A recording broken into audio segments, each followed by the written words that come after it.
SER Podcast. Hola, soy Bruno Alemán y esto es Play Fútbol, el podcast de fútbol internacional en el que te hablamos del juego. Es el partido del año, el que enfrenta al rey de Europa contra el eterno aspirante, a un Madrid en el que Courtois parece imposible de batir contra un Manchester City potenciado este año por Haaland, que parece ser la solución a esa falta de efectividad que tantas veces ha echado a los de Guardiola de la Champions. Son el equipo que mejor maneja las emociones contra el equipo que seguramente mejor juega de Europa.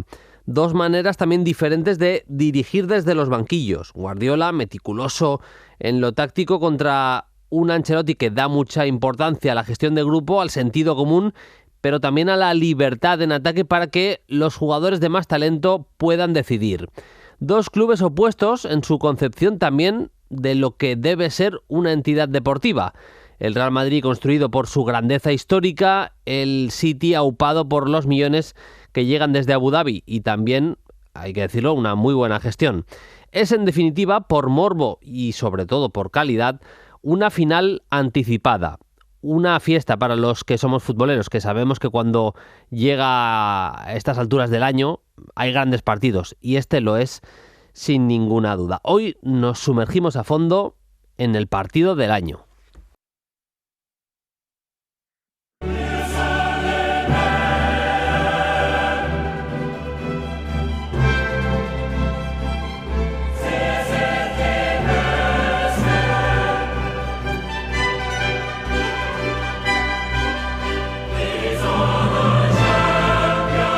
And you have been winning everything with Manchester City, except this Champions League. And obviously it's so difficult to win the Champions League.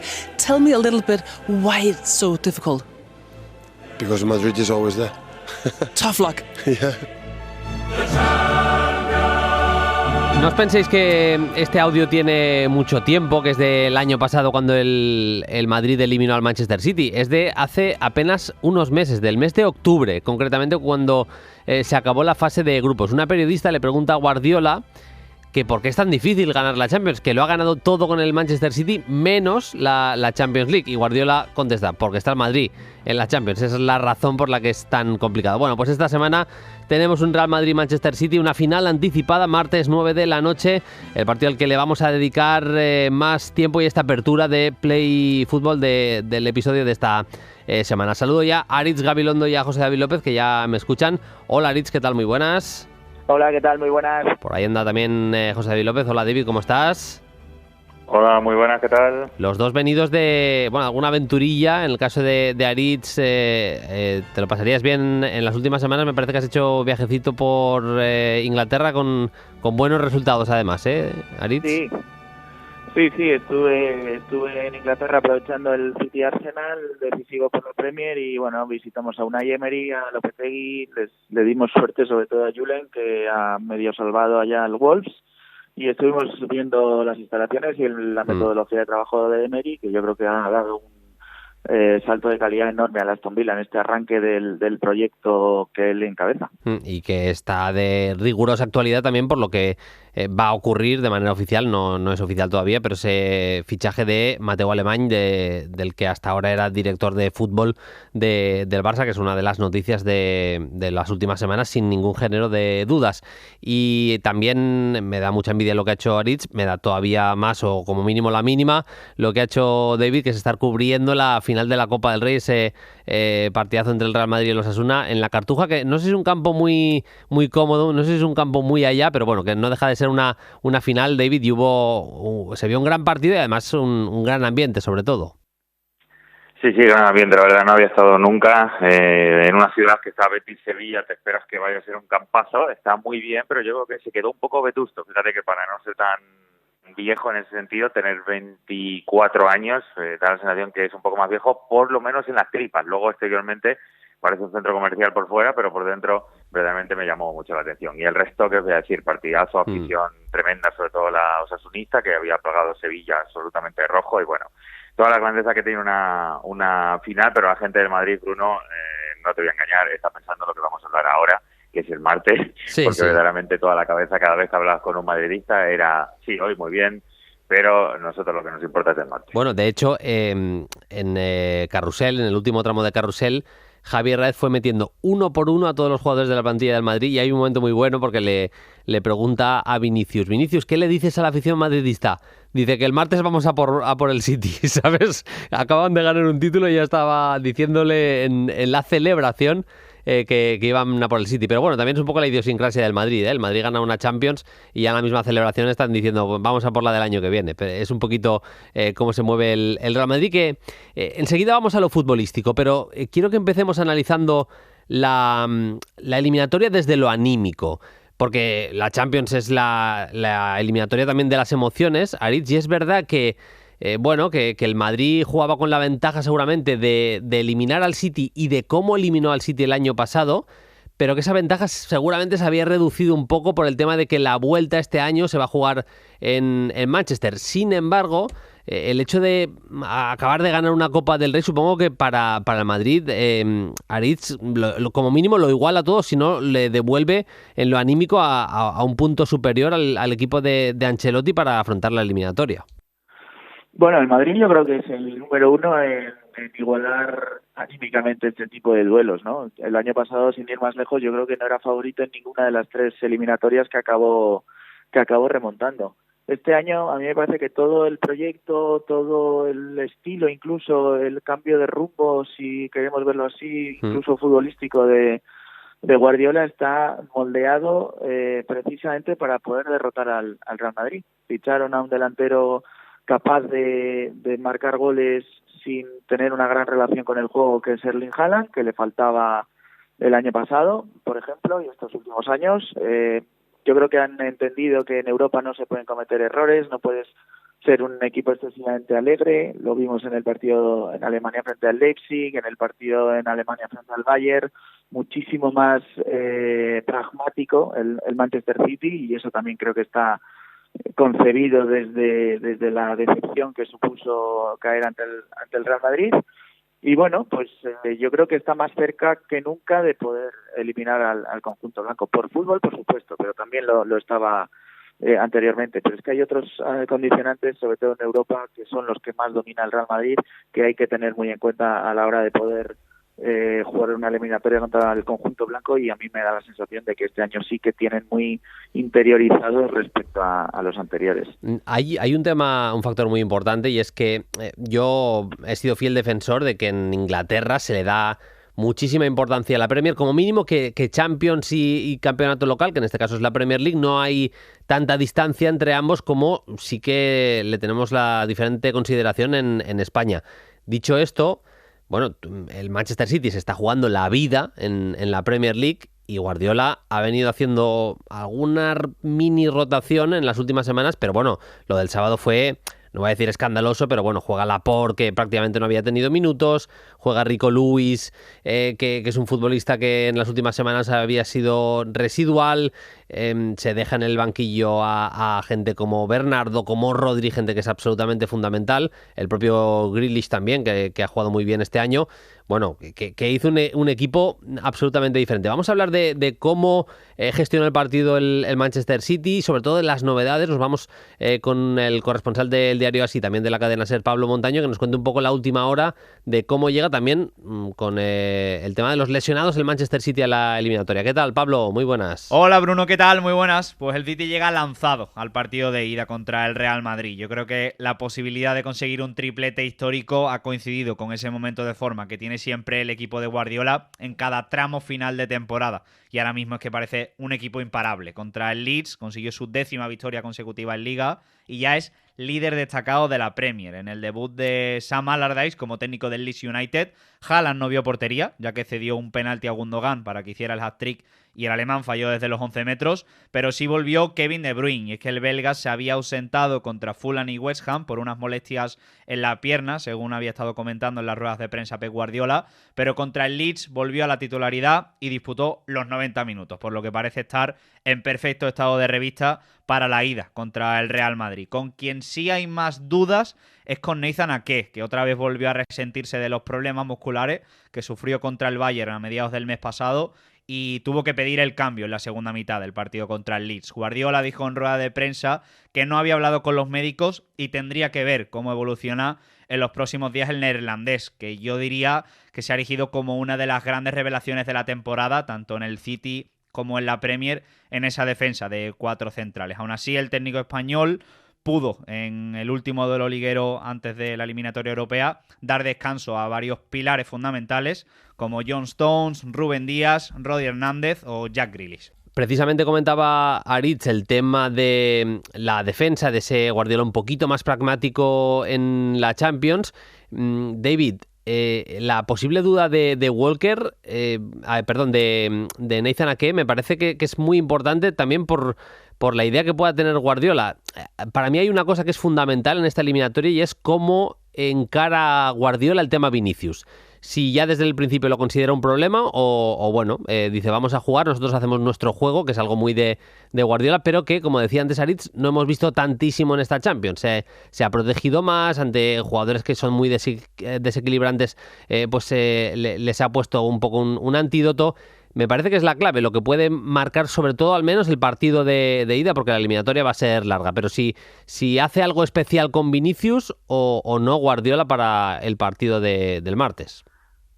Sí, es fundamental. A ver, es evidente que ahora todo aquel que se enfrenta al Real Madrid tiene el factor Vinicius por delante. Lo hemos visto este fin de semana, incluso también en la Copa con Arrasate, intentando de alguna manera frenar o por lo menos condicionar de inicio no solo la alineación, sino los roles que pueden tener algunos de sus equipos a la hora de proponer con o sin pelota. Y yo creo que el factor Vinicius ahora mismo es imposible de ignorar. Y desde luego que es algo que tiene que tener en las últimas semanas bastante preocupado, o por lo menos con esa sensación también de estímulo Guardiola para ver de qué manera puede frenarlo, y teniendo en cuenta cómo es él a la hora de tocar cada elemento dentro de la táctica y también de intentar de alguna manera eliminar al que ahora mismo es el jugador más en forma seguramente del mundo, pues verdaderamente me parece que es un extra más que tenemos añadido, el ver cómo es capaz de recomponer de alguna manera Guardiola para evitar esa amenaza. A mí me parece que el hecho de que pueda estar Nathan Ake o no quizá haga que Laporte, que el otro día pues jugó ese partido después de bastante tiempo, pueda tener más opciones, porque creo que Laporte precisamente junto con Akanji y quizá la entrada en esa zona de un jugador también defensivo sería clave, como Rúben Díaz seguramente, que también descansó el otro día, no tuvo minutos. Yo creo que eso podría ser el tridente. Lo que quiero pensar es si se atreve, por ejemplo, también a meter a Walker en esa zona, o prefiere tirarle un poco más hacia adentro y de alguna manera que Rodri pueda hacer también ahí de interior en esa zona un poquito más adelantado a la defensa. Es decir, no tengo claro si de verdad se va a atrever Guardiola a hacer lo que ha venido haciendo en los últimos partidos. Incluso decía Aris lo de ser un poquito más precavido. Hay muchos partidos en Champions que ni siquiera ha tenido más la posesión. Así que de alguna manera eso... lo digo por el factor Vinicius porque normalmente el City, o por lo menos en los momentos donde ha tenido máximo esplendor con pelota, es un equipo que, como muchos grandes, se defiende con pelota. Y si no tienes tanta posesión, que es algo que más o menos ha mostrado casi siempre ser el baluarte definitivo del juego de Guardiola, por lo menos la base sobre la que fundamental todo, pues tampoco vas a poder defenderte tan bien. Y no creo que justamente ante el Madrid sea Guardiola tan precavido desde el punto de vista de no querer la pelota, de no querer protagonismo, porque creo que eso sería darle al Madrid ya una bala seguramente más importante para precisamente aprovechar muchísimo más la amenaza de Vinicius. Así que casi que no solo qué esquema va a jugar o qué jugadores va a meter, sino de qué manera lo va a proponer, porque sabemos además sobradamente que en Champions los últimos años al City, cuando se le han escapado las eliminatorias, y siempre por un momento puntual, algo concreto que ha pasado muchas veces en transiciones rápidas del rival, y ahí verdaderamente creo que Guardiola la pesadilla la tiene ahí.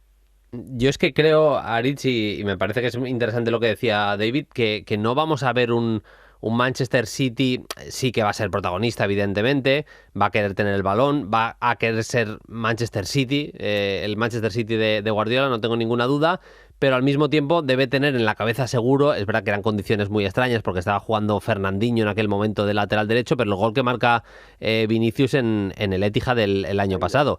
Y y al menos por momentos no darle tanto espacio a la espalda de la defensa, que luego Vinicius te puede hacer, lo demostró contra Osasuna, te puede hacer daño exactamente igual, pero si le das cancha, si le das espacio para correr, pues todavía te pueden marcar más las diferencias, y al menos durante 90 minutos un City que juegue en campo contrario solo a robar el balón en campo del Real Madrid, yo creo que no lo vamos a ver.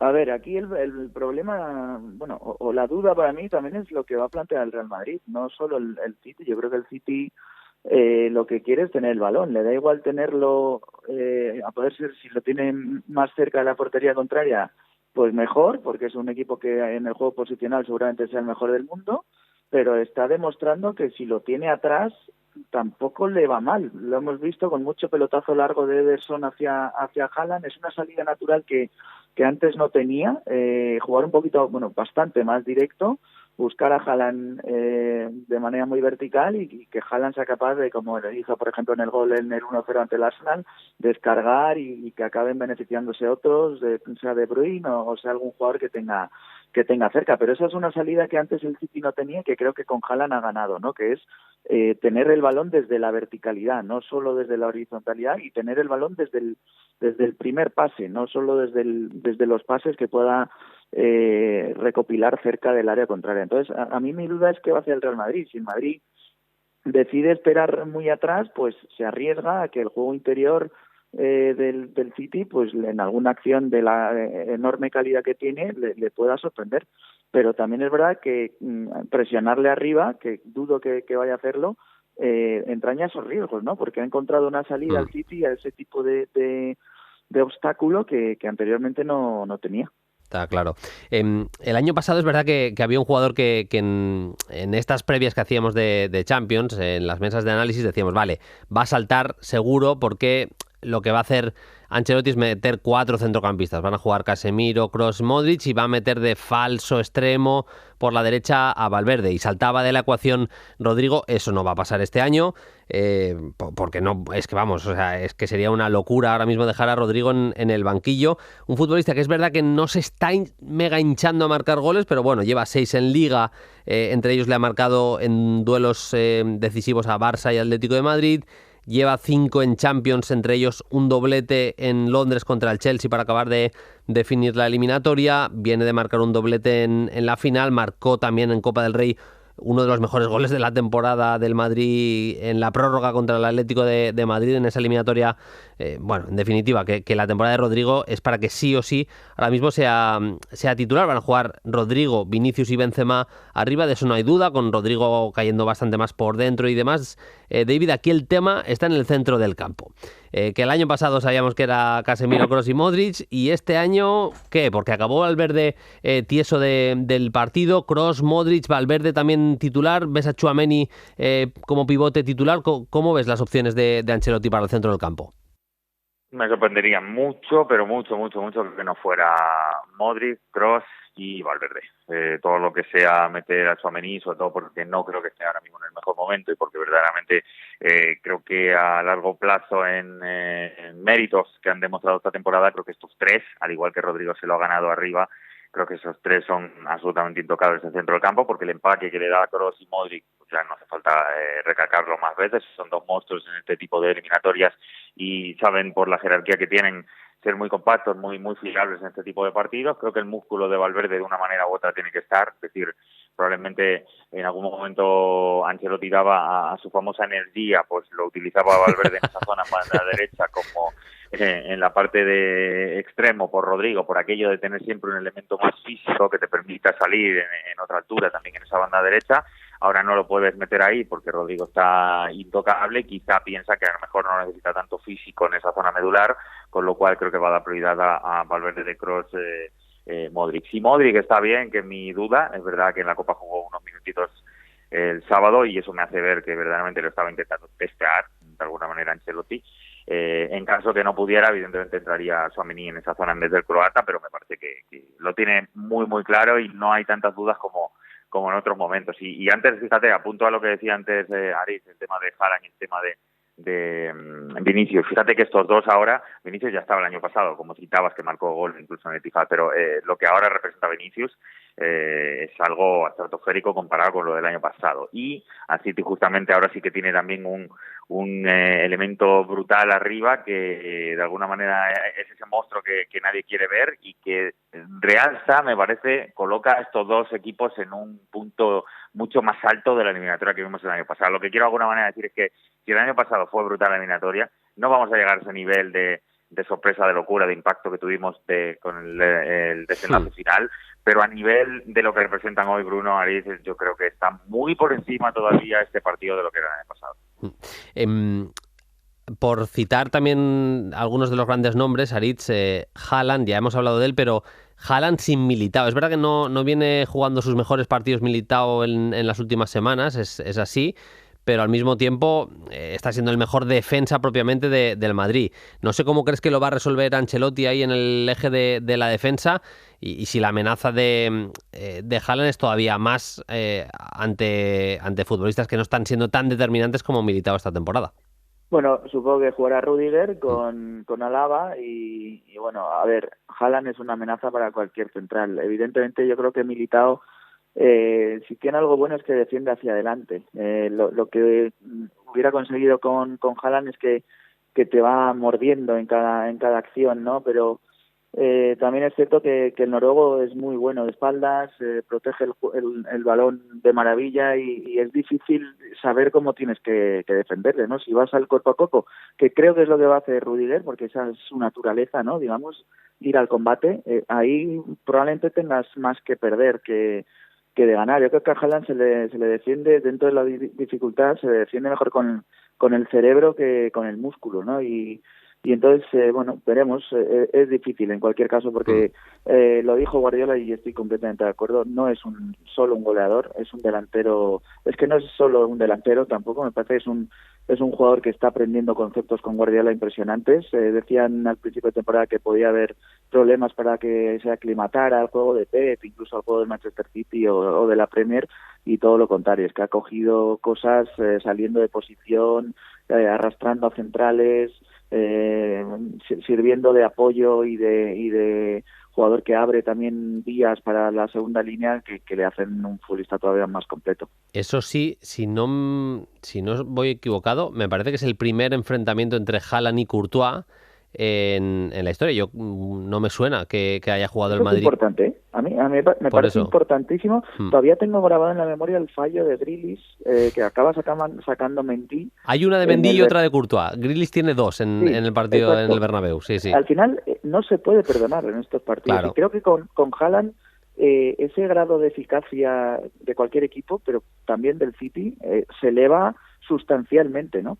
Y es precisamente el grado de eficacia que tiene Courtois haciendo lo suyo, ¿no? Precisamente, si no hubiera estado Courtois, seguramente el año pasado el Madrid no hubiera sido campeón de Europa. Te iba a tirar, sí, dale. Si hubiera estado Haaland en el City, pues igual sí que hubiera sido campeón. O sea, la eficacia de las dos porterías es fundamental en la Champions. Ahí ha ganado muchísimo en las dos áreas el Manchester City esta temporada, lo ha querido resolver Guardiola, entre otras cosas metiendo pone a 4 centrales de defensas, lo está haciendo, y una de las causas evidentemente es también cerrar bien el área, cerrar bien la portería de Ederson. Te quería cerrar por esta eliminatoria por el factor Courtois, si se quiere decir así, David, porque al final decimos sí, de súper desequilibrantes, los mejores del mundo, Vinicius y Haaland. Pues no me parece que Courtois esté por debajo de ese nivel ahora mismo. Es verdad que son más llamativos los goles, los regates y demás que las paradas en muchos momentos, pero además Courtois tiene una cosa que es muy Real Madrid, David, y es que es un portero muy de partido grande, del día grande, desenmascararse y sacar toda su calidad. Igual en días así normales de liga, no digo que esté mal, porque hace bastante tiempo que para mí es el mejor portero del mundo, o que volvió a ser el mejor portero del mundo, pero los días que están marcados en rojo en el calendario, para Courtois lo sabe y ejerce de mejor portero del mundo, vaya.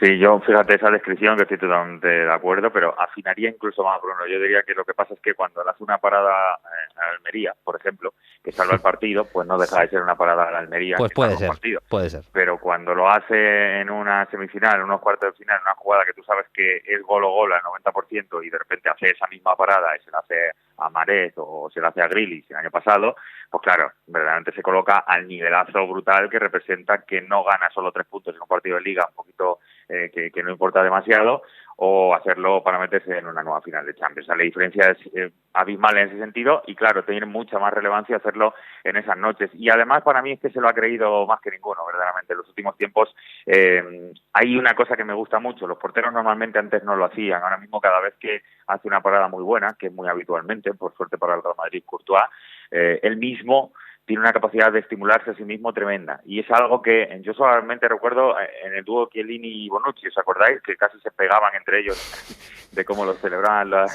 jugadas de un tackle, de un corte y demás. Bueno, pues a mí esa sensación siempre me ha gustado muchísimo porque los defensores no van a poder nunca, los porteros nunca van a poder celebrar un gol, pero para ellos unas paradas como las que está acostumbrado a dejarnos últimamente Courtois son su gol. Y a mí me gusta ver ese tipo de reacciones porque verdaderamente tiene el mismo valor. ¿Cuántas veces hemos dicho que si no fuera por Courtois no había ganado la Champions Madrid? Lo sabemos perfectamente que hubiera sido así. Así que a mí en ese sentido me parece que la convicción que tiene, la credibilidad que se ha ganado, estoy de acuerdo con lo que decías. Es verdad que hablamos de Vinicius, que hablamos de Haaland, que hablamos de momento Rodrigo, lo que queramos.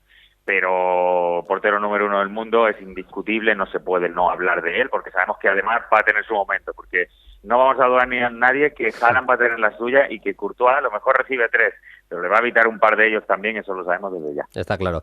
Voy rápidamente con lo que yo creo que pueden ser los 11 y me decís en qué estáis de acuerdo y que no. Me he guardado 2 asteriscos en cada equipo.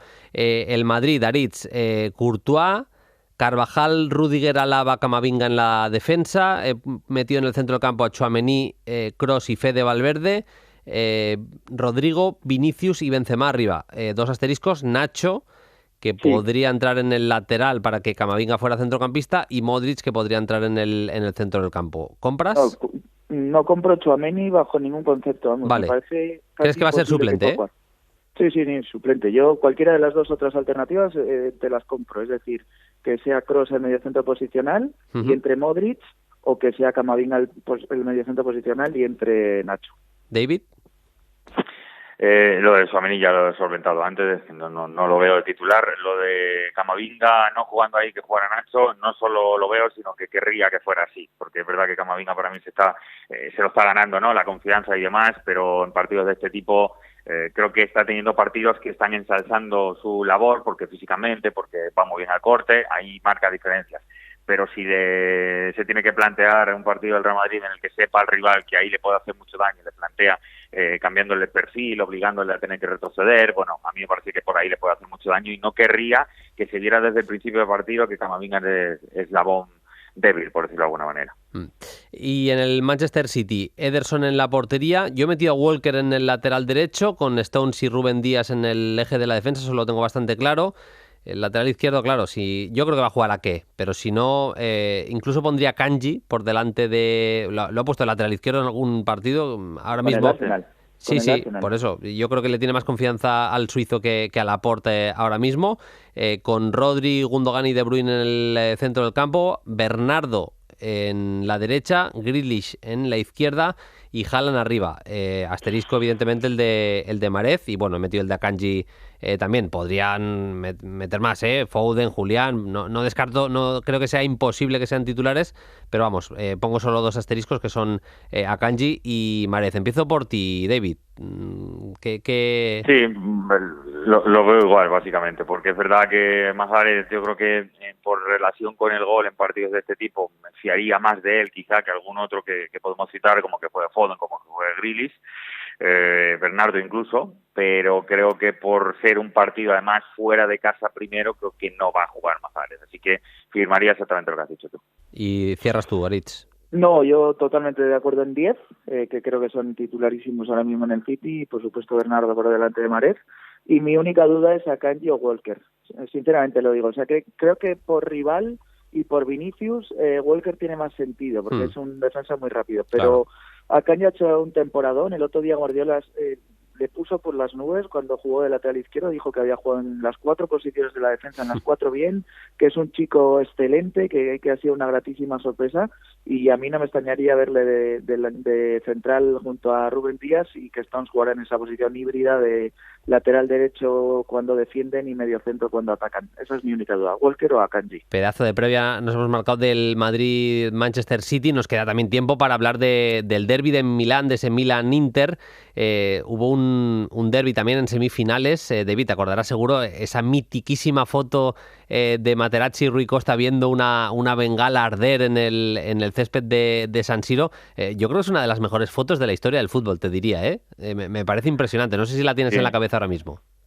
Sí, totalmente. Cada vez que viene un derbi de la Madonina, de alguna manera u otra, siempre viene a la cabeza. Yo me acuerdo que, a lo mejor me estoy equivocando según digo el recuerdo, porque me ha venido a la cabeza lo que decías, pero la última vez que se produjo en el derbi de la Madonina en Champions estaban Martins, ¿os acordáis? Obafemi Martins, recuerdo Sí. que era la estrella absoluta de ese Inter, porque estaba en ese momento marcando un montón de goles y demás. Fíjate cómo ha cambiado la vida, verdaderamente, para que ahora tengamos, ha citado Materazzi y Rui Costa y yo a Obafemi Martins, ¿no? Cada uno con lo suyo, pero es verdad que recuerdo muchísimo ese derbi y volver a tenerlo. Creo que es la mejor noticia, no solo porque sea el derbi de Madonina, sino porque de alguna manera es el impulso absoluto de que el fútbol italiano, que no pasa por grandes momentos y que aunque haya metido muchos equipos en fases finales o por lo menos en zonas avanzadas en torneos europeos esta temporada, yo creo que no responde tanto a una subida global de la entidad de los equipos, sino algo muy puntual, de cierta suerte incluso a la hora de cómo han caído los sorteos, pero que es una grandísima noticia porque el fútbol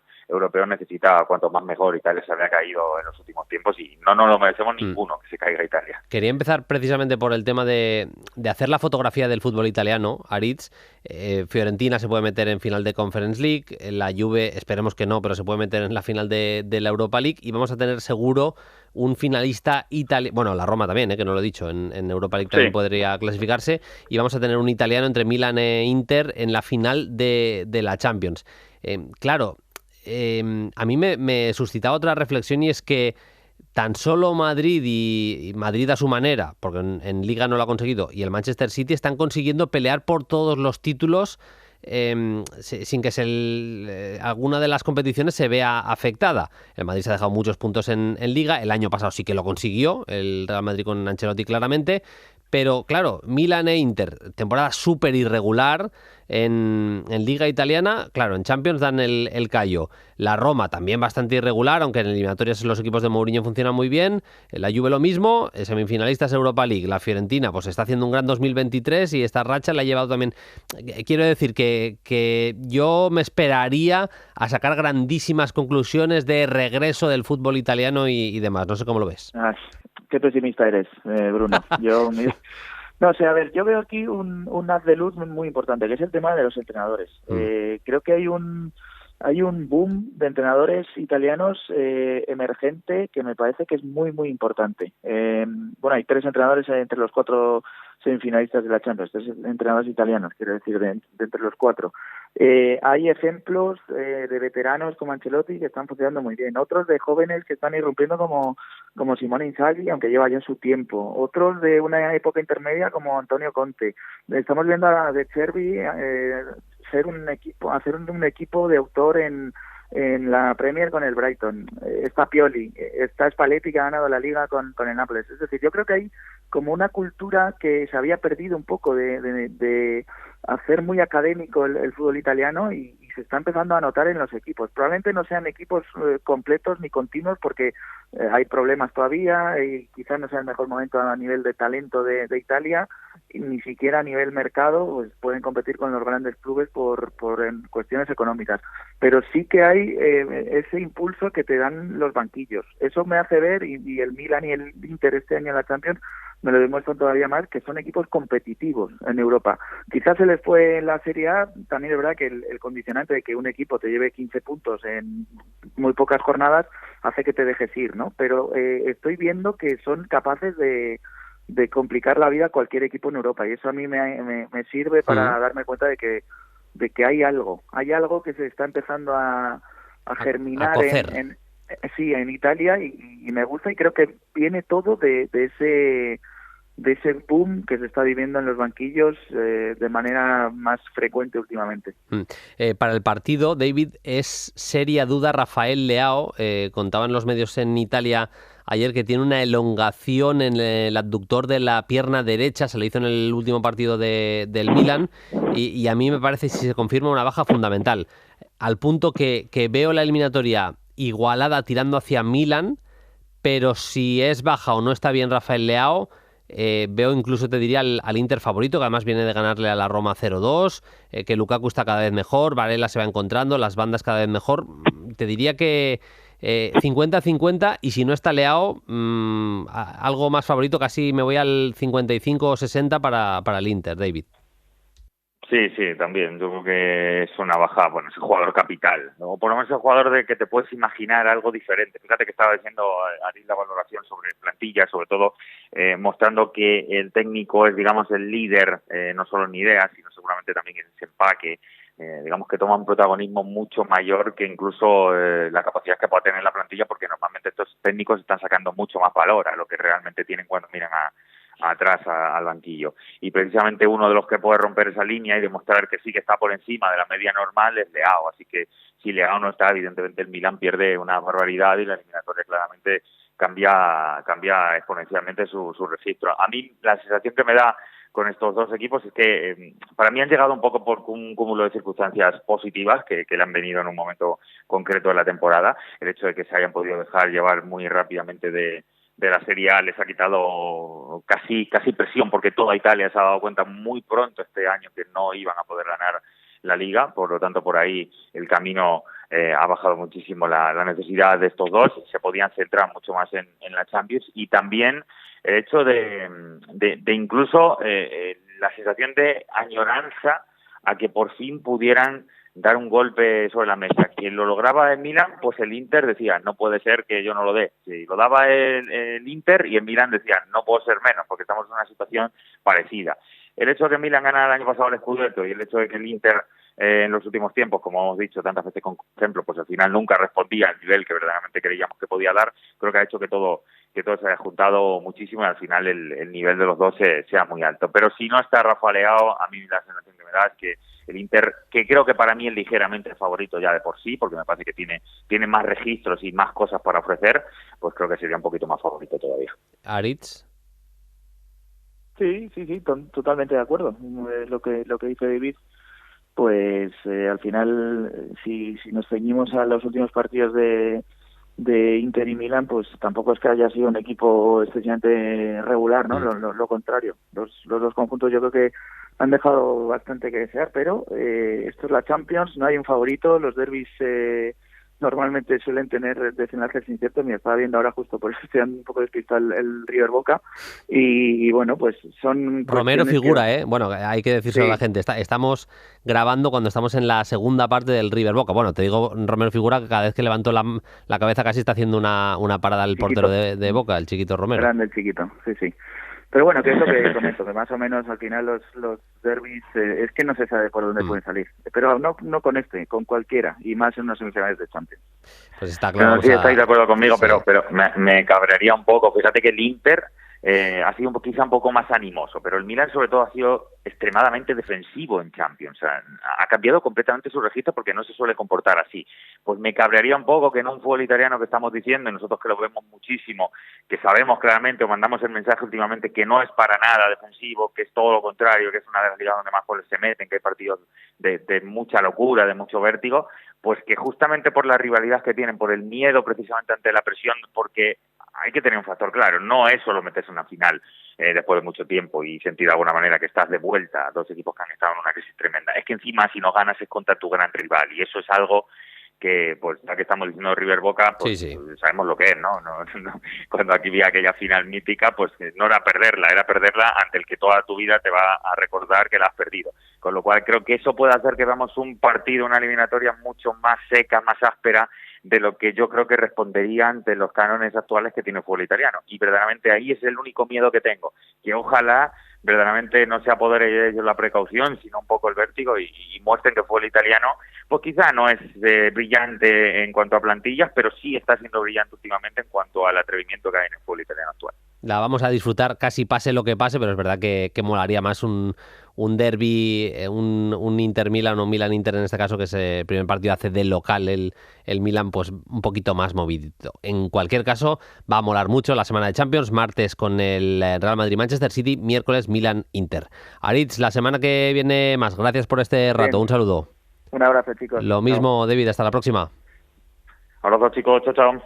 Play Fútbol. Y antes de centrarnos en la actualidad, vamos a hablar de la Europa League. Le abrimos nuestro rinconcito a la segunda competición en importancia a nivel de clubes en Europa, que es la Europa League. Tenemos una pedazo de semifinal esta semana. Se van a enfrentar Mourinho y Xabi Alonso y Mourinho en esa eliminatoria entre Leverkusen y Roma, alemanes e italianos. Y nos fijamos hoy en una figura en ciernes del Leverkusen. Me escucha ya Marco Rodrigo Azcue, compañero de Noticias de Guipúzcoa, que ya me está escuchando, ya está en línea aquí en Play Fútbol. Hola Marco, ¿qué tal? Muy buenas. Muy buenas, Bruno, ¿qué tal? Con ganas por aquí de meterle el cuchillo a esa eliminatoria que no nos va a bajar el sufre el jueves, ¿no? Tenemos semifinales de Champions muy atractivas martes y miércoles, pero digamos que el plato del jueves no le va a la zaga a lo que vamos a tener antes. No desmerece. Si fuera un postre, si tuviéramos primer plato martes, segundo plato el miércoles y el jueves como postre, me parece que no desmerece, que acaba siendo un buen postre para finalizar la semana europea con ese partidazo. Pero nos fijamos en una figura en concreto, un jugador que ha crecido mucho, especialmente desde que llegó Xabi Alonso al banquillo, Marco, que es Amin Adli. Eso es, un atacante francés, zurdo, fichado hace 2 veranos por 7,5 millones, perdón. Y bueno, a mí me está gustando. Yo creo que Xavi le ha activado en esa especie de doble media punta, jugando muchas veces escorado a izquierda, pero moviéndose por todos los costados del frente de ataque. Y bueno, yo creo que es un futbolista que sobre todo está agradeciendo mucho ese ritmo eléctrico de transiciones de Leverkusen de Xavi, ¿no? Me da la sensación de que agradece que las jugadas se aceleren y que en cambio cuando el fútbol del equipo alemán adquiere cierta pausa, ahí le cuesta un poquito más a la hora de tomar decisiones correctas, incluso de ser más preciso en determinadas acciones técnicas. Pero bueno, pintaza de futbolista, proyectazo del año 2000. Le veremos seguramente este verano en la Eurocopa de Rumanía y Georgia. Y bueno, vamos a ver por dónde rompe. Cantera del Toulouse, importante destacarlo porque es un club del que vais a hablar en Play Fútbol. Te he escuchado el otro día la pildorita, Bruno. Sí. Estaré expectante. Y bueno, un club que está haciendo las cosas muy bien de maneras muy distintas, ¿no? Ficha y llena su plantilla de nacionalidades tirando mucho de Big Data, pero en cambio también tiene una cantera muy muy prolífica, ¿no? Está el propio Adli, está Yanis Antist, que terminó en Sassuolo, ahora creo que está cedido en la segunda francesa. Todibo. Y también un central, Todibo, y un central interesante que ha jugado este año en el Toulouse también, Anthony Hugo, que me ha gustado mucho, uno de los nombres que ha apuntado de la Liga Francesa. Totalmente. Adli es uno de esos exponentes y bueno, vamos a ver si tiene un papel importante en el partido del jueves. Vamos a ver qué es lo que da de sí en ese partido. Yo estoy 100% de acuerdo con lo que decía Marco. El otro día creo que llegué a poner en Twitter que un gol que marcó Amin Adli me recordaba mucho a un gol, o goles que había marcado, que se ha hinchado a marcar durante su carrera el bueno de Fernando Torres, porque es ese jugador que tiene esa zancada, ¿no? Esa potencia, sobre todo corriendo al espacio. Para la gente que no esté pudiendo ver demasiado al Leverkusen, es un equipo al que le gusta salir jugando desde atrás, pero que a la mínima que encuentra espacios, a la mínima que ha traído presión y ha conseguido una ventaja detrás de línea de presión, bueno, se ponen a correr como absolutas fieras. Tiene a jugadores para ello y yo creo que viendo el tipo de plantilla que tiene, lo está haciendo muy bien Xabi Alonso, y en ese tipo de contextos estoy de acuerdo con Marco, que es donde brilla más el bueno de Amin Adli, cuando puede correr, cuando no tiene que inventarse una jugada, sino que la jugada la tiene clara y básicamente es ejecutarla. Del partido, ¿qué, Marco? ¿Cómo lo visualizas? Bueno, vamos a ver, hay una teoría sobre el papel. En teoría tiene que ser un partido en el que el Leverkusen busque que pasen cosas y en el que la Roma intente que no pasen tantas, ¿no? Lo que pasa es que hablamos de una eliminatoria de 180 minutos, yo creo que el primer partido, por lo menos el de este jueves, va a tener mucho de tanteo. Que luego esto es fútbol, esto es deporte, puede romper en cualquier momento, ¿no? Una expulsión, un gol y se pone la eliminatoria patas arriba. Pero yo preveo de inicio este jueves un partido en el que el Leverkusen no va a ser tan atrevido como suele mostrarse, ¿no? Y respecto a la Roma, pues bueno, qué decir, yo creo que es una eliminatoria, para empezar, podemos decir muy mediatizada por la situación en la plantilla de la Roma, ¿no? Dybala y Abraham juegan este sábado contra el Inter en los minutos finales y entre algodones. No lo hace Smalling. Bueno, hay futbolistas importantes en el equipo de Mourinho que parece que no están en su mejor momento físico, ¿no? Él mismo se quejaba después de la derrota contra el Inter de esa situación en la plantilla y vamos a ver cómo le afecta para el jueves. El Leverkusen yo creo que va a ir al Olímpico en cierto modo con un poco con el freno de mano, ¿no? Es un equipo al que le gusta presionar arriba, que sufre un poco más defendiendo el área y yo creo que va a esperar un poquito, ¿no? El partido no va a ser quizás tan atractivo en sus primeros minutos, por lo menos como lo dice el cartel, pero yo creo que en cualquier momento puede romper. Sí. A ver, Xabi Alonso ha vivido muchísimas eliminatorias europeas y no europeas con Mourinho, sabe cómo se las gasta el técnico portugués, sabe que va a intentar minimizar las virtudes del Leverkusen y lo decíamos antes, Marco, al final una de las virtudes es que pueda correr, ¿no? Que el equipo encuentre esa ventaja.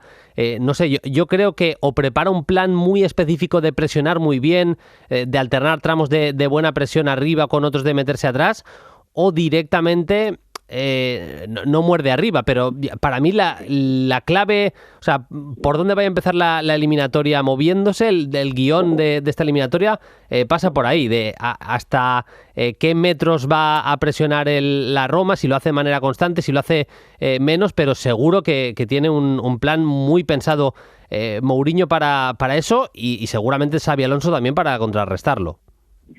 Sí, es cierto que yo en mi primera respuesta ponía mucho el foco en lo que puede hacer el Leverkusen, pero es cierto lo que dices, Bruno, y en este sentido me parece que la Roma se puede ver también muy condicionada por los 2 goles que recibe este sábado contra el Inter en el partido que aludí yo antes.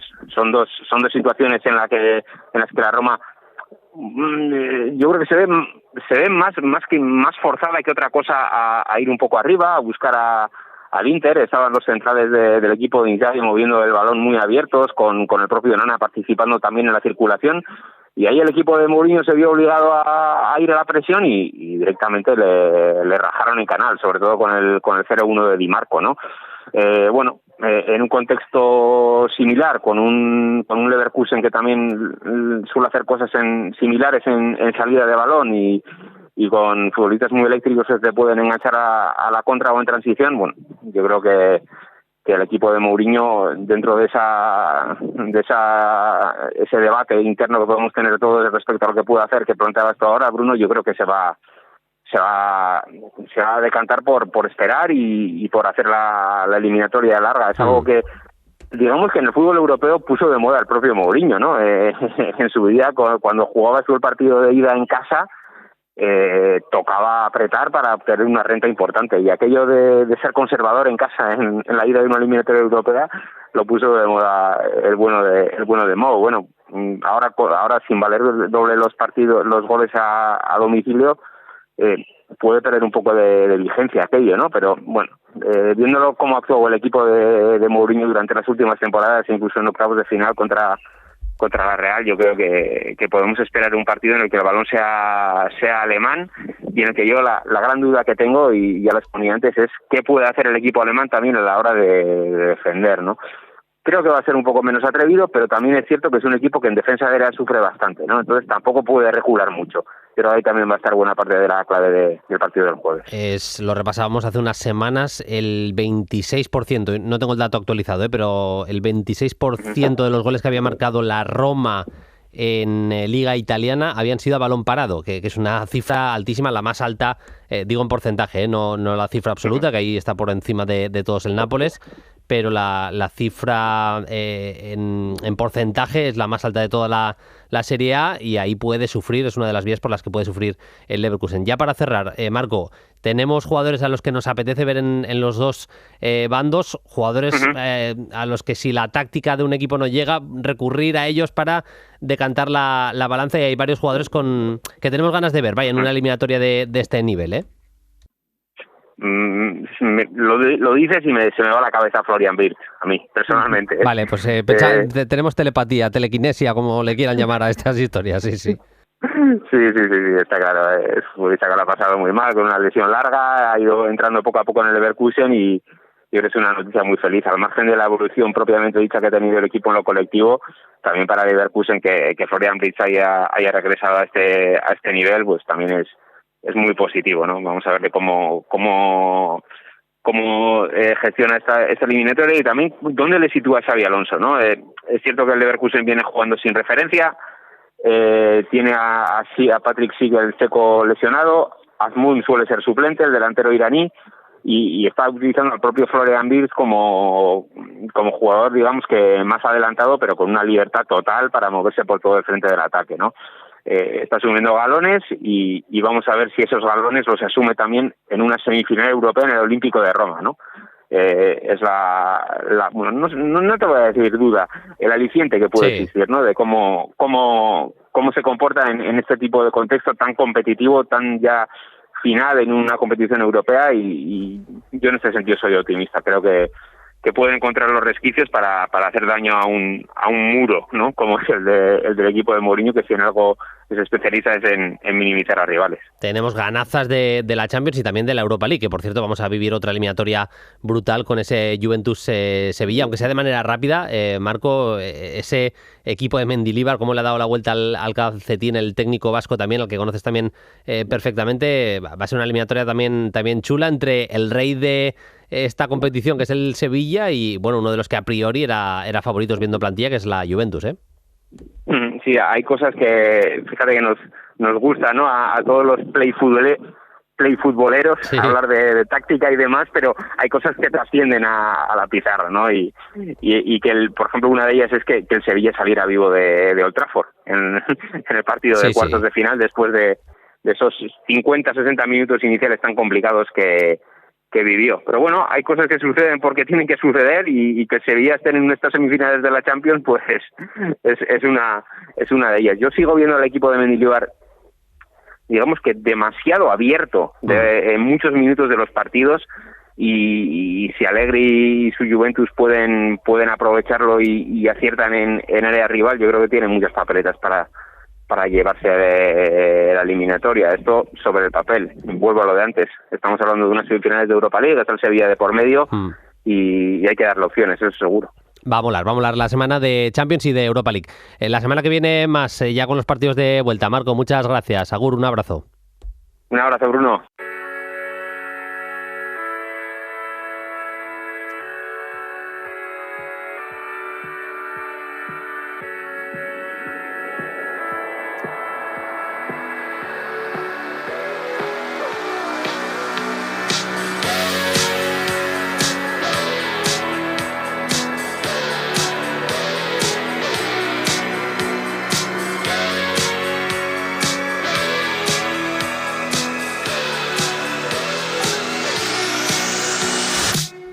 Es la sintonía habitual de entrada del programa, pero no la habíamos utilizado hasta ahora porque había sonado ese bonito himno de la Champions. Saludo ya a mi compañero y amigo, al bueno de Paquillo Mariscal, que ya me escucha. Hola Paquillo, ¿qué tal? Muy buenas.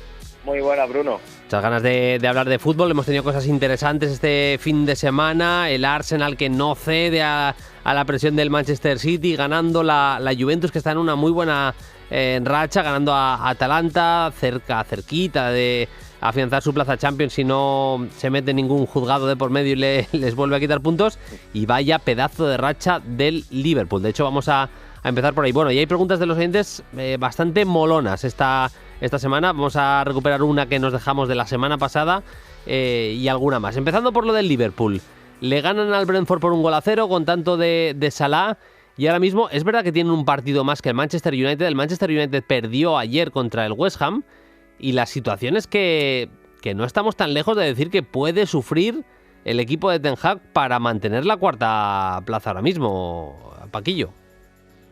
Sí, y creo que era un poco descabellado ver el Liverpool actual hace un par de meses o incluso hace más tiempo, porque la temporada ha sido muy alocada, la temporada ha sido, Bruno, se escuchaba incluso, mucha gente pedía la cabeza de Jürgen Klopp, parecía que se había acabado el ciclo, y creo que tiene un meritazo brutal, creo que hay que romper una lanza a favor del técnico alemán, creo que como ha revitalizado el equipo, como con 2 o 3 retoques tácticos ha mejorado la cosa. Evidentemente no es el mejor Liverpool de la etapa de Jürgen Klopp, no es un equipo que, bueno, que estamos hablando de que lo tiene un poco crudo para entrar en Champions, pero es que parecía que iba a hacer una temporada similar a la del Chelsea y de verdad que me parece increíble. Me parece una de las sorpresas, tanto negativa al principio como la positiva, uno de las movidas, ¿no?, como se suele decir, del curso en Europa, la temporada tan guadianesca, tan el diente de sierra del Liverpool, y que parece que va a acabar muy bien. Tal cual. Voy a consultar y a ver en un minuto qué puedo contar de algo de cosas del futuro del Liverpool. Ahí lo dejamos. Pero yendo al equipo propiamente, a la manera en la que le ganaron al Brentford, tiraron prácticamente, Paquillo, de un 4-2-3-1 en el que Fabinho y Jones estaban en el centro del campo y la tercera pata, por decirlo así, del centro del campo, el mediapunta, el jugador más de entre líneas y tal, era Gakpo. Con Darwin Núñez y Diogo Jota se iban repartiendo las zonas entre la izquierda y el centro, ese intercambio de posiciones que le sale bastante natural, y Salah es verdad que partiendo desde la derecha, pero con libertad para moverse. Y aquí hay una pieza clave que no hemos nombrado propiamente en el ataque ni en el centro del campo, que es Alexander-Arnold. El último mes de competición, un poquito más de Alexander-Arnold, fíjate que no estaba siendo buena su temporada, es buenísimo del lateral diestro inglés. Sí, yo creo que uno de los movimientos tácticos del curso y sobre todo de la última semana y de Klopp, ¿no?, y de cómo ha mejorado el Liverpool, lo que comentábamos antes, es Alexander-Arnold prácticamente de interior, medio centro, centrocampista puro. El Liverpool, a pesar de que parte de ese costado derecho, esa posición de lateral diestro suya propia, se incrusta al lado de Fabinho, y es algo diferente a lo que hace Pep Guardiola, con sus laterales, porque aquí sí es verdad que permanece tanto en ambas fases del juego. Es verdad que cuando el Liverpool pierde la pelota intenta recuperar esa zona, pero está haciendo Konaté un perfil que creo que por ahí van los tiros, también muy físico, muy capaz de abarcar muchos metros, de desplazarse al costado, que cubre ese sector de un diestro, y normalmente este encuentro contra el Brentford suele jugar Henderson como tercera pata del banco de la zona medular, que sabemos que cae mucho al costado, que también es muy disciplinado defensivamente y ayuda a que Alexander-Arnold, el protagonista de esta nueva vorágine táctica de Liverpool, pues pueda ayudar a mejorar la organización, la circulación del juego y sobre todo a lanzar y activar con esos pases largos, esos pases filtrados, esos centros a todo el frente de ataque. Contra el Brentford se vio la multitud de ocasiones en las que tanto Gakpo, Diogo Jota, Núñez, incluso Salah se vieron uno contra uno, se vieron en la frontal gracias a que Alexander-Arnold tiene esa visión de juego, sobre todo ese abanico de recursos y de pases para poder ponerlo en situación franca de gol. El tema es que Jörg Schmadtke, el que hasta ahora era director deportivo del Wolfsburgo, pasa a ser, o pasará, a partir de este próximo verano, va a ser el director deportivo del Liverpool. Y es un movimiento importante ya no solo porque, pasa a tener director deportivo el Liverpool, que era una plaza que estaban buscando y que es muy importante para ver cómo se refuerza el equipo este verano, que va a ser un verano importante para el conjunto red, sino porque refuerza la figura de Jürgen Klopp. Mucha gente podía pensar, queda muy debilitado Jürgen Klopp. Ahora mismo la decisión es justo la contraria. Están metiendo, ya no solo porque sean alemanes los dos, sino porque se conocen, tienen una relación y porque, voy a ser fino, voy a decir que se ha consultado a Jürgen Klopp en la decisión final de llevar a Jörg Schmadtke al Liverpool. Así que reforzada la posición de Jürgen Klopp firmando a un director deportivo alemán de la confianza, insisto, del técnico del Liverpool. Saltamos a Italia, luego volveremos a Inglaterra, pero ganó la Juventus por 0-2 ayer domingo por la mañana al Atalanta con la primera titularidad y el primer gol de Samuel Ealing Jr. Paquillo, que es un extremo, él es zurdo, puede jugar en las dos bandas, maneja bastante bien también la pierna derecha, sin ser un Dembélé, yo creo que es claramente zurdo, pero maneja bien la pierna derecha, y es otro caso más de jugadores ingleses, que antes los equipos ingleses iban firmando para sus canteras a los mejores españoles, algunos de los mejores italianos, alemanes y tal. Bueno, cada vez hay más Jadon Sanchos, Bellinghams, Musialas y compañía. Musiala en este caso es anglo-alemán o germano-inglés, como se quiera decir, pero el caso es que cada vez hay más ingleses que prueban la aventura de progresar en canteras fuera de su país. Este chico estaba en el Chelsea, probó aventura en la Juve y le está yendo realmente bien, ¿eh? Sí, primera titularidad, apostó Allegri por él en Bérgamo, una plaza complicada, victoria contundente, seria e importante de la Juve. El Atalanta también venía al alza, todo hay que decirlo, y apostó por él en detrimento de Kostic, jugador.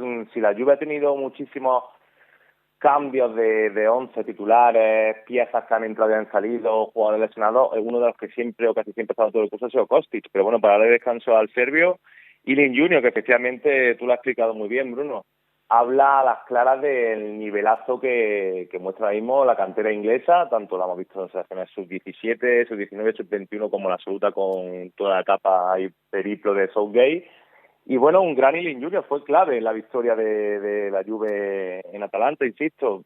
Aparte porque ahí inicia la jugada del gol que anota, del 0-1, con desborde, con profundidad, con mucha insistencia, un jugador que creo que también por la edad va y viene una y otra vez, quizá le falta un puntito de calma, pero bueno, para una Juve de mínimos, una Juve de que sabemos que Allegri busca más protegerse que otra cosa, pues viene muy bien, sobre todo teniendo en cuenta que Chiesa, Pogba, Kostic o Vlahovic fueron suplentes, o sea, hablando de un Di María, Milic muy aislado y lo que se hacen por fuera, y al final Ealing Jr., repito que en un campo complicado en Bérgamo, con Zappacosta, con Toledo y por esa zona, percutió una y otra vez y generó bastante peligro.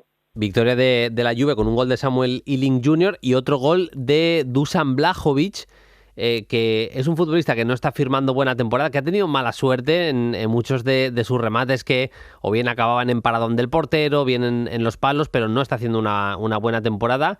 Fíjate, Paquillo, a mí me da la sensación que es un futbolista que, a ver, es que le costó hace año y medio, le costó 81 millones de euros a la Juve.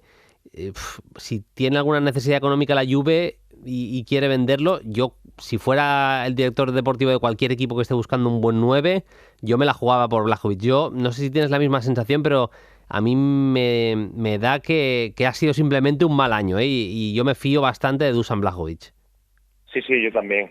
Un mal año y 10 goles, ¿eh? Estaba repasando datos, en un mal año 10 goles. Creo que eso habla claro de que a pesar de que no ha estado bien y ha estado lesionado y todos sabemos los problemas, incluso extradeportivos, 10 golitos, que hay gente que tiene un buen año y no consigue hacerlo. Yo también me la jugaba. Yo pienso que todavía son 23 para 24 años, tiene todo un futuro por delante. Yo creo que en un contexto encajaría en diferentes contextos de juego, creo que la ha demostrado. Esta Juve no es la Fiore ni la Juve de hace una temporada, y ha rendido, y yo sí me la jugaba. Es verdad que vamos a ver también el verano de la Juve, ya que estamos tan cerquita, está resuelto el título en Italia, hay poquitas cosas que resolver. Hablando de futuribles, yo creo que también que, por ejemplo, fíjate la temporada de Rabiot, que sumó una asistencia más. Creo que era un futbolista que no se contaba con él, prácticamente descartado, Bruno, uno de los mejores centrocampistas de la serie a este curso, y yo creo que también podía ir por ahí los tiros de que la Juve desprenderse de él y también hacer caja, ¿eh? En el caso de Rabiot yo creo que acaba contrato, no me quiero equivocar. ¿No renovó? Vale. Sí, contrato hasta junio de 2023. Saltamos otra vez a Inglaterra, Newcastle 0, Arsenal 2, con otro gol de Martin Odegaard. Estamos hablando de un Arsenal que responde a la presión del Manchester City y que le dice a los de Guardiola, vale, podéis ganar la Premier vosotros, pero os lo vais a tener que currar y os va a tocar sudar cada fin de semana si queréis levantar el título otro año. Sí, totalmente. Me parece que han levantado un poco, a pesar de esa derrota dura contra los de Guardiola, han levantado un poco el ánimo. creo que no están tan cabizbajos, no se están viendo tan abajo como hemos visto la última semana, que creo que era un aspecto más mental que futbolístico lo que estaba ocurriendo al Arsenal. Yo soy de los que pienso que futbolísticamente todo lo contrario, sigue manteniendo el mismo nivel todos los futbolistas importantes, incluso los recién llegados, caso de Jorginho, que para mí está cuajando muy bien, otros le están dando un plus extra, pero creo que el vértigo de verse ahí arriba, de tener tan cerquita el título después de tantos años, creo que le ha sentado francamente mal, pero en cuanto a los futbolísticos, creo que ya San Jason Park, en frente de este Newcastle, con lo buen equipo que es, lo trabajado que están en todas las fases del juego, y conseguir una victoria así, con muchos tramos de muy buen nivel, tampoco ha sido el partido más completo del Arsenal Creo que habla claro lo que tú dices, que si el City quiere la Premier, va a ser probablemente el año que más la sude. En el tramo final de la temporada se está hinchando a marcar goles Martin Odegaard, que ya sabíamos, que tiene una zurda pues capaz de llegar a buenas cifras goleadoras, pero es que estamos hablando de 15 goles solo en Premier. O sea, es que no hay muchos centrocampistas que lleven esos números este año en Europa, y bueno, en las 5 principales ligas desde luego no hay nadie. Jugando de interior y un futbolista que no tiene que estar es que no es delantero, o sea, lo podemos vestir como queramos, pero Odegaard es centrocampista sí o sí.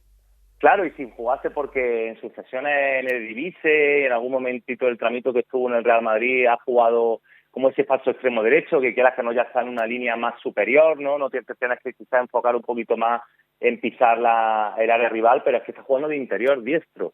Intentando dar, y como así ha sido, multitud de últimos pases a Xhaka, a Martinelli con cambio de orientación, a Gabriel Jesús, etcétera, incluso a Granit Xhaka, que lo busca mucho en otro pico del área, pero sin embargo 15 goles me parece que, por frío que suene y por triste, porque me parece triste que haya que valorar a los futbolistas por las cifras de los números, es cierto que esto hace que suba un par de peldaños a estas cifras, Bruno, que pueda meterse para la gente que solamente ve eso, o que quizá quiera un centrocampista que tenga estas cifras, y no lo hay, habría que rascar mucho, sobre todo este año en Europa, pero no lo hay, y creo que también hay que hablar del carácter y personalidad de Odegaard. Creo que no solamente los números, está tirando del carro los momentos más complicados, lo que te decía antes, las últimas semanas de Arsenal han sido francamente malas a nivel psicológico, se han visto con mucha tensión, muchos nervios, que se me escapa el título, y ha seguido jugando a su fútbol, apoyando a los compañeros, contagiándolos y haciendo estas cifras que me parece una absoluta barbaridad. Sí, grandísima temporada de Martin Odegaard y dando la cara el Arsenal. Vamos ya con las preguntas, que no quiero que se nos vaya el tiempo, y hay preguntas más que interesantes. Dejábamos de la semana pasada de Tommaso Cherubini.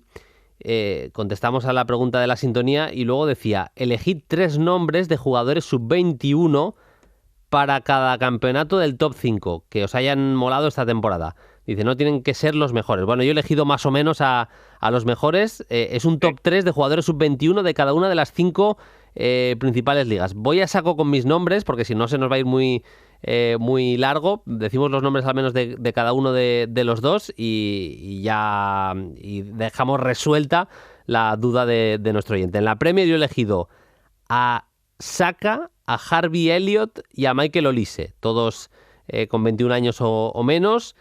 En la Liga a Camavinga, a Pedri y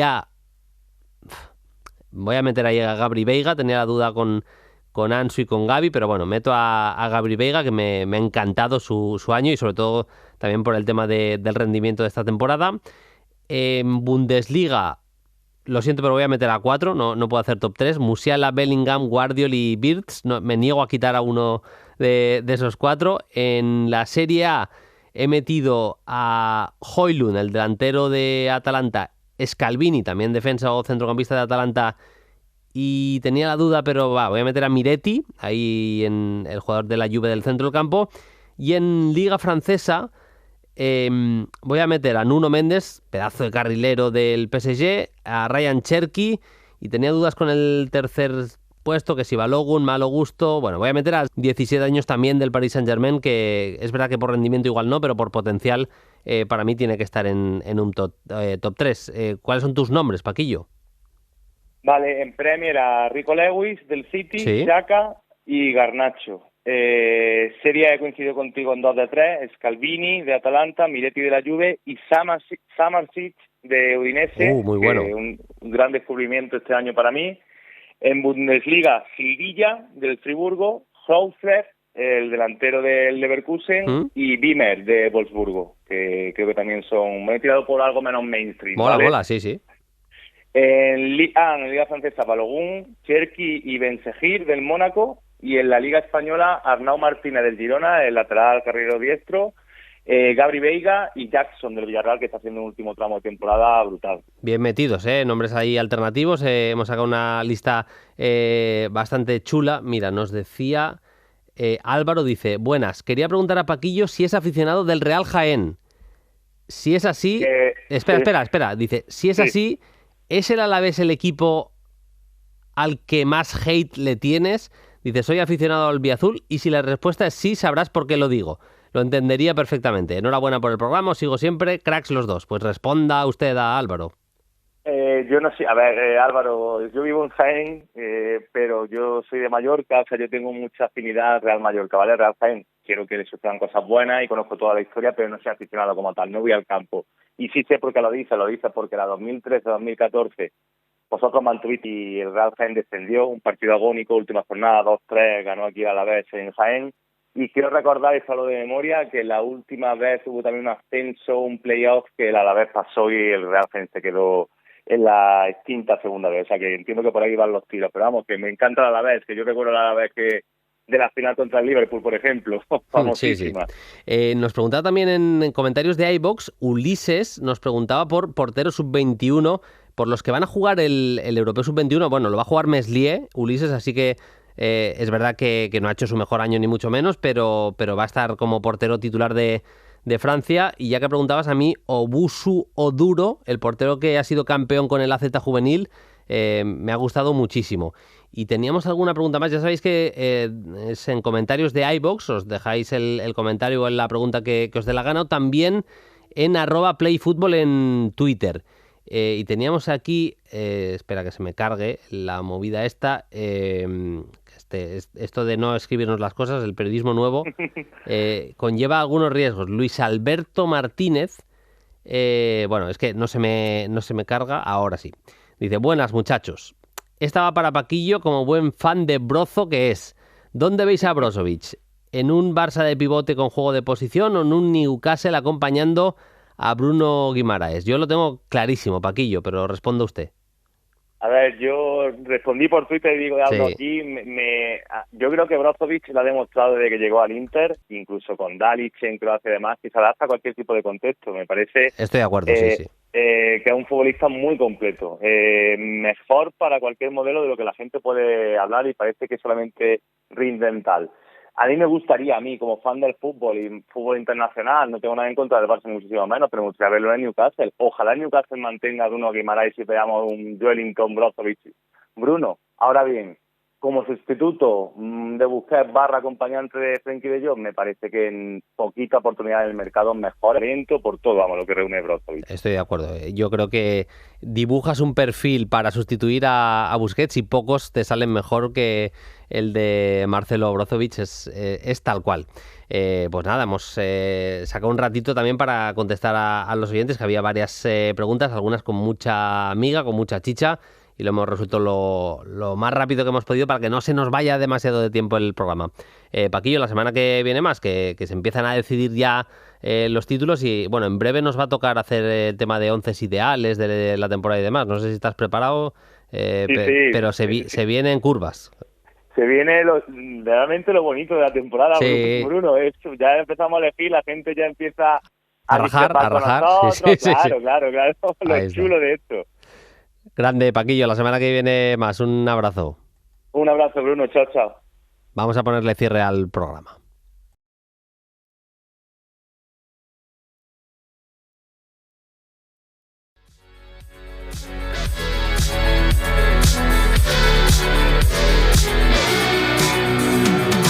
Cerramos siempre con un audio destacado. Hace unas semanas marcaba un gol en una jugada a balón parado el Sevilla que ha remontado el vuelo con Mendilibar en el banquillo. Era un centro de Rakitic, un remate de cabeza de En-Nesyri. Le preguntaban luego del partido a Mendilibar y decía esto el técnico vasco. A ver, tenemos gente que golpea muy bien el balón. Tenemos gente súper grande, súper alta. Pues de cajón, ¿no? Pues vamos a sacarla, vamos a ponerla allí. ¿Para qué vamos a hacer una jugada maravillosa de 4 toques si luego no la podemos poner allí? Tenemos gente grande, tenemos gente que golpea muy bien el balón y tratamos de poner que cada uno vaya a la posición que le dicen para el remate y punto, pelota. Al final será un jugador mío contra un jugador de ellos. Si el mío mide 1,90, pues igual tiene posibilidades de rematar. Yo reconozco, de los que me da bastante rabia cuando la gente habla de Gilly Corners, porque está demostrado que si tú sacas en corto, distraes bastante la atención, la defensa no sabe si salir o no, ya sufre por el tema del fuera de juego la defensa, a ver qué va a hacer mi compañero. Está demostrado científicamente que es así, pero también está muy bien lo que dice Mendilibar, y al final que te entienda tu futbolista es lo más importante de todo. Tiene un gran centrador en la bota derecha, en la pierna derecha de Rakitic, tiene grandes rematadores de cabeza al Sevilla, pues la verdad es que suena lógico meter balones a la olla, y así consiguió la victoria.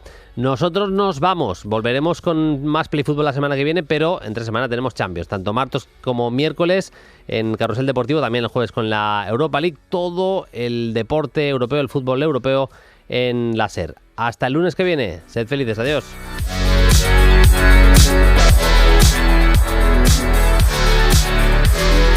Suscríbete a Play Fútbol. Todos los episodios y contenidos adicionales en la app de Cadena SER y en nuestros canales de Apple Podcast, Spotify, iVoox, Google Podcast y YouTube. Disponible los lunes a las 10 de la mañana. Cadena SER. La radio.